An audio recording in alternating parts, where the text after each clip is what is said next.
Hello दोस्तों, आज के इस वीडियो में देखते हैं हम मैथ का क्लास 9th चैप्टर 1 संख्या पद्धति प्रश्नावली 1.1 का।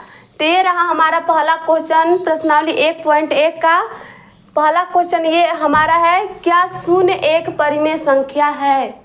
पूछा गया है पहला क्वेश्चन में कि क्या शून्य एक परिमेय संख्या है। साथ में एक और भी क्वेश्चन इसमें जोड़ दिया गया है, तो इसको हम देखते हैं। ये क्या पूछा गया है, क्या इसे आप P बाई Q के रूप में लिख सकते हैं, जहां P और Q पूर्णांक है और Q के बराबर 0 नहीं है।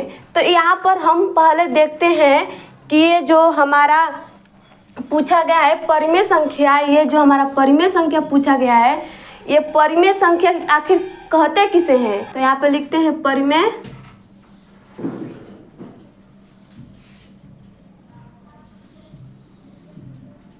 संख्या। ऐसी संख्या जिसे हम P बाई Q के रूप में लिख सकते हैं उसे हम परिमेय संख्या कहते हैं। तो यहाँ पर हम लिख देते हैं P बाई Q, यानी P बाई Q यानी बटे में जो भिन्न में संख्या लिखा जाता है उसे हम परिमेय संख्या कहते हैं। तो ये यहाँ पर पूछा गया है कि शून्य एक परिमेय संख्या है, तो यहाँ पर हमारा हो जाएगा हाँ, क्योंकि परिमेय संख्या शून्य है। ये हमारा शून्य हो गया, शून्य हो गया। क्या इसे हम 0/1 लिख सकते हैं? बिल्कुल लिख सकते हैं। यहाँ पर 0/1 करके 0/2 करके 0/3 करके यहाँ पर लिख सकते हैं। तो ये हमारा पहला क्वेश्चन इसमें पूछा गया था कि क्या शून्य एक परिमेय संख्या है। तो यहाँ पर हमने लिख दिया है हाँ, जो शून्य है ये हमारा परिमेय संख्या है। तो अगला इसमें क्या पूछा गया है, क्या इसे P बाई Q के रूप में लिख सकते हैं? हाँ, बिल्कुल लिख सकते हैं। शून्य परिमेय संख्या है तो P बाई Q के रूप में लिखा ही जाएगा। तो यहाँ पर फिर पूछा गया है जहाँ P और Q पूर्णांक है और Q के बराबर शून्य नहीं है। तो यहाँ क्या कह रहा है कि जो Q है, जो हमारा P बाई Q लिखा गया है, Q के बराबर शून्य नहीं है। तो यहाँ पर क्या हो जाएगा, हम किसी भी संख्या को 0/1 0/2 यानी अनंत संख्या 0 ही करके लिख सकते हैं, किंतु यहाँ पर 1/0 करके नहीं लिख सकते हैं, 1/0 करके नहीं लिख सकते हैं। यही हमारा पूछा गया है कि P के बराबर शून्य हो सकता है किंतु Q के बराबर शून्य नहीं हो सकता है, इसलिए यहाँ पर हमारा ये सत्य हो जाएगा। और लिखते हैं, अब इसका कारण लिख देते हैं क्योंकि शून्य एक परिमेय संख्या है, इसे हम P बाई Q के रूप में लिख सकते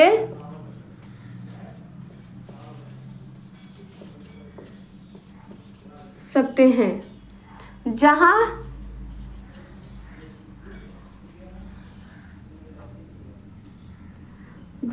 Q के बराबर शून्य नहीं है। तो ये हमारा पहला क्वेश्चन हो गया। यहाँ पर मैंने आपको अच्छी तरह समझाने की कोशिश किया है, आपको समझ में आया ही होगा। दूसरा क्वेश्चन ये हमारा दिया गया है कि 3 और 4 के बीच में 6 परिमेय संख्या ज्ञात करना है।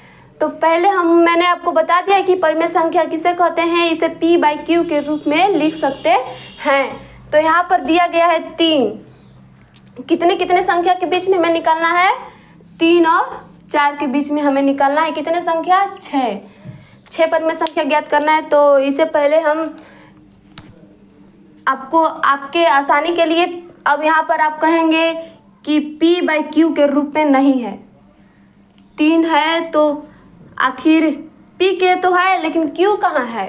तो यहाँ पर आपके आसानी के लिए हम लिख देते हैं 3/1 4/1। यहाँ हमारा P बाई Q के रूप में हो गया, तो ये परिमेय संख्या हो गया।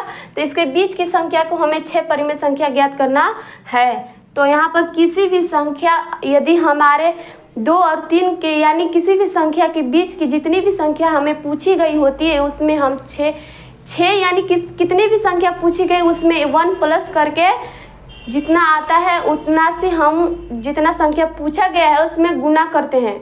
तो यहाँ पर हमारा क्या पूछा गया है, 6 परिमेय संख्या। तो लिखते हैं, आपसे मैंने कहा कि जितनी संख्या पूछा गया होता है उसमें 1 जोड़ा जाता है। तो यहाँ पर 6 पूछा है, तो हम 6 + 1 करेंगे तो कितना हो जाएगा, 7 हो जाएगा। तो यहाँ पर लिखेंगे 3 × 7, 1 × 7। आपको मैंने बताया था कि जितना आएगा उतना में हमें अंश और हर दोनों में ही गुणा करना है। तो यहाँ पर 4 × 7 कर देंगे, 1 × 7 कर देंगे। तो यहाँ पर हमारा क्या हो जाएगा, यहाँ पर हमारा हो जाएगा 21/7 हो जाएगा और 28/7 हो जाएगा। यानी हमारा अंश कुछ भी होना चाहिए, कुछ भी, लेकिन हर हमारा समान ही होना चाहिए। तब आपको आपको लगेगा कि ये हमारा क्वेश्चन सही है। यानी हर को एक समान रहना ही रहना है, तभी हमारा इसके बीच की संख्या को परिमेय संख्या हम ज्ञात कर सकते हैं। तो यहाँ पर आप देख सकेंगे कि यहाँ पर हमारा जो हर की संख्या है वो समान है। तो यहाँ पर हम लिख देते हैं, इसके बीच की संख्या जो भी गैप हुआ है वो हमारा परिमेय संख्या हो जाएगा। तो यहाँ पर 21 लिखा है, यहाँ पर 28 लिखा है। तो 21 के बीच की संख्या क्या हो जाएगा, 22 हो जाएगा, 7 हो जाएगा बटे में, फिर 23/7, फिर 24/7, फिर 25/7, फिर 26/7 हो जाएगा, फिर 27/7। ये हमारा 6 परिमेय संख्या ज्ञात हो गया है।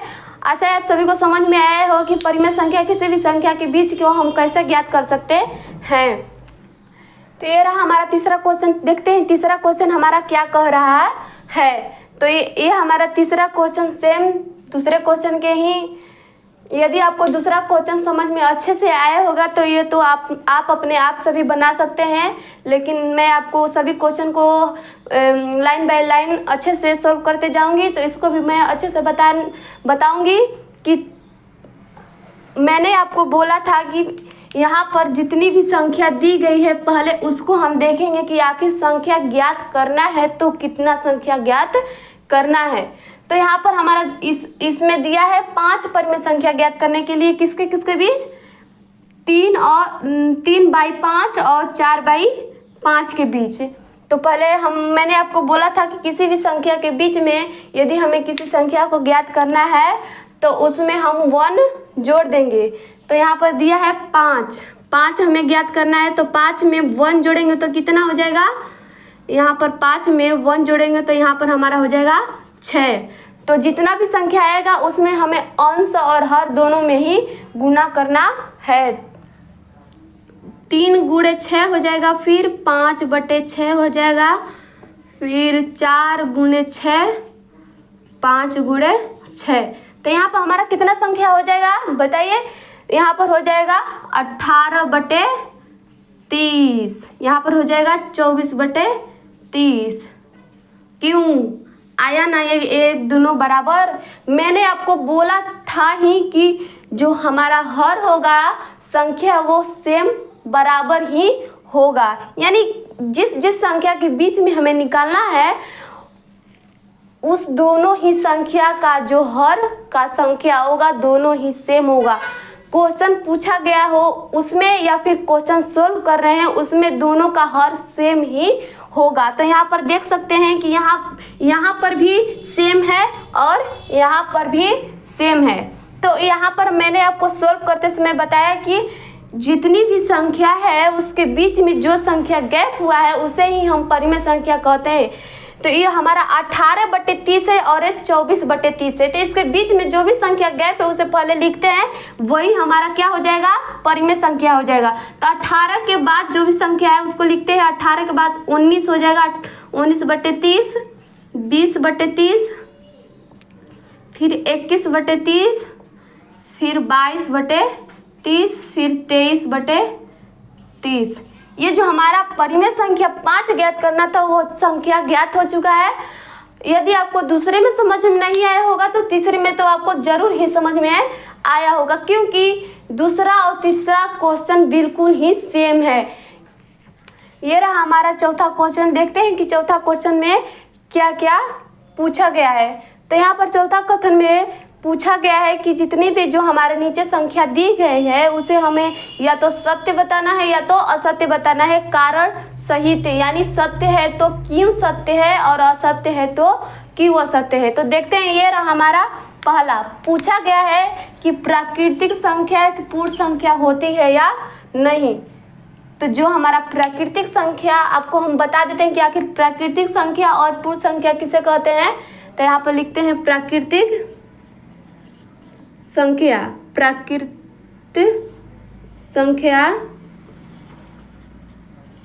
प्राकृतिक संख्या उसे कहते हैं जो हमारा एक से लेकर अनंत संख्या की गिनती को, यानी गिनती की संख्या को ही प्राकृतिक संख्या कहते हैं। तो यहाँ पर हो जाएगा 1 2 3 4 अनंत तक, ये हमारा हो जाएगा प्राकृतिक संख्या। तो ये तो हमारा प्राकृतिक संख्या हो गया। आखिर पूर्ण संख्या आप किसे कहते हैं। तो ये हमारा पूर्ण संख्या देखते हैं किसे कहते हैं। तो ये हमारा पूर्ण संख्या है। तो सेम इसी तरह होता है 1 2 3 4, ये भी अनंत तक होता है। केवल इसमें प्राकृतिक संख्या और पूर्ण संख्या में इतना ही फर्क होता है कि इसमें 0 से अनंत तक जाता है, इसमें 1 से अनंत तक जाता है। तो ये हमारा पूछा क्या गया है कि प्रत्येक प्राकृतिक संख्या एक पूर्ण संख्या होती है। तो यहाँ पर सत्य हो जाएगा, क्योंकि आप देख सकते हैं कि केवल 0 को छोड़कर बाकी सब संख्या हमारा प्राकृतिक संख्या का ही पूर्ण संख्या है। तो यहाँ पर लिख सकते हैं, तो आप पहले इसे लिख सकते हैं कि प्राकृतिक संख्या और पूर्ण संख्या किसे कहते हैं। तो ये हमारा क्वेश्चन का आंसर हो गया, क्योंकि प्राकृतिक संख्या की सभी संख्या पूर्ण संख्या में निहित होती है। यहाँ पर भी मैंने आपको बता ही दिया है कि 1 2 3 यानी अनंत तक, यहाँ पर भी अनंत तक, केवल जो हमारा 0 है पूर्ण संख्या में होता है। तो यहाँ पर ये हो ही जाएगा, क्योंकि 0 के अलावा बाकी तो संख्या आ रहा है ना प्राकृतिक संख्या में। तो ये हमारा हो जाएगा सत्य। अगला हमारा पूछा गया है कि प्रत्येक पूर्णांक एक पूर्ण संख्या होती है। प्रत्येक पूर्णांक एक पूर्ण संख्या होती है। तो पहले हम आपको बता देते हैं कि पूर्णांक और पूर्ण संख्या किसे। आपको तो पूर्ण संख्या तो हमने बता ही दिया है इसमें, लेकिन इसे पूर्णांक संख्या किसे कहते हैं। पूर्णांक संख्या जो ऋणात्मक से धनात्मक की ओर लिखी जाती है उसे ही हम पूर्णांक संख्या कहते हैं। तो पूर्णांक संख्या को हम आपके उदाहरण के साथ समझा रहे हैं कि आपको अच्छे से समझ में आ जाए। तो यहाँ पर लिख देते हैं उदाहरण, -3, -2, -1, फिर यहाँ पर 0 हो जाएगा।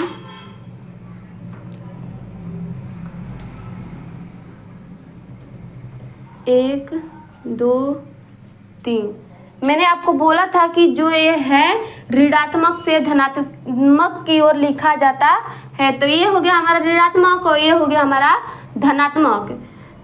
तो ये पूछा गया है कि पूर्णांक एक पूर्ण संख्या है। हाँ, इसमें तो आ रहा है कि नहीं आ रहा है। पूर्ण संख्या आ रहा है, 0 से भी लेकर यहाँ पर 1 2 3 यानी अनंत तक जाने वाली संख्या तो है, लेकिन ये किधर जाएगा, अब किधर जाएगा। तो ये तो हमारा कथन असत्य हो गया। क्यों असत्य होगा आप सभी को पता ही होगा, तो बताते हैं। ये हमारा असत्य हो जाएगा। असत्य है। क्यों असत्य है,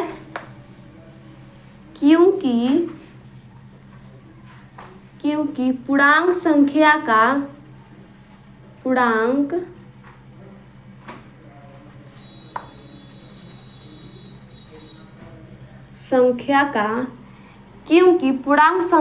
ऋणात्मक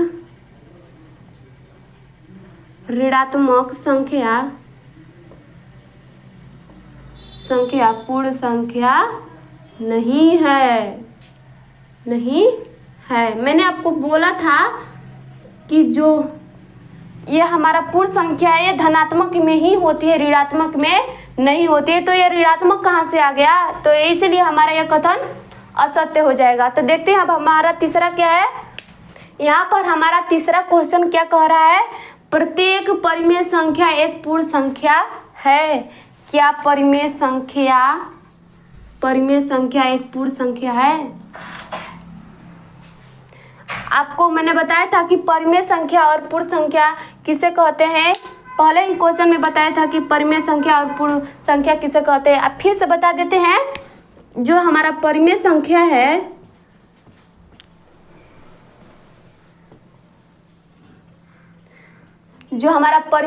है वो p/q के यानी p/q के रूप में ही लिखा जाता है। तो ये तो हमारा हो गया। अब पूर्ण संख्या किसे कहते हैं, ये भी मैंने आपको बताया था, लेकिन बार बार आपके रिपीट करते जा रही हूँ कि आपको अच्छे से समझ में आ जाए। तो ये हमारा पूर्ण संख्या है। तो पूर्ण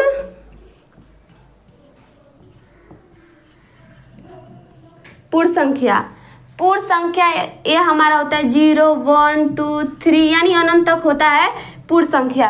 तो अब ये पूछा गया है कि क्या परिमेय संख्या एक पूर्ण संख्या है, तो ये हमारा कथन हो जाएगा असत्य हो जाएगा। अब क्यों असत्य होगा देखते हैं।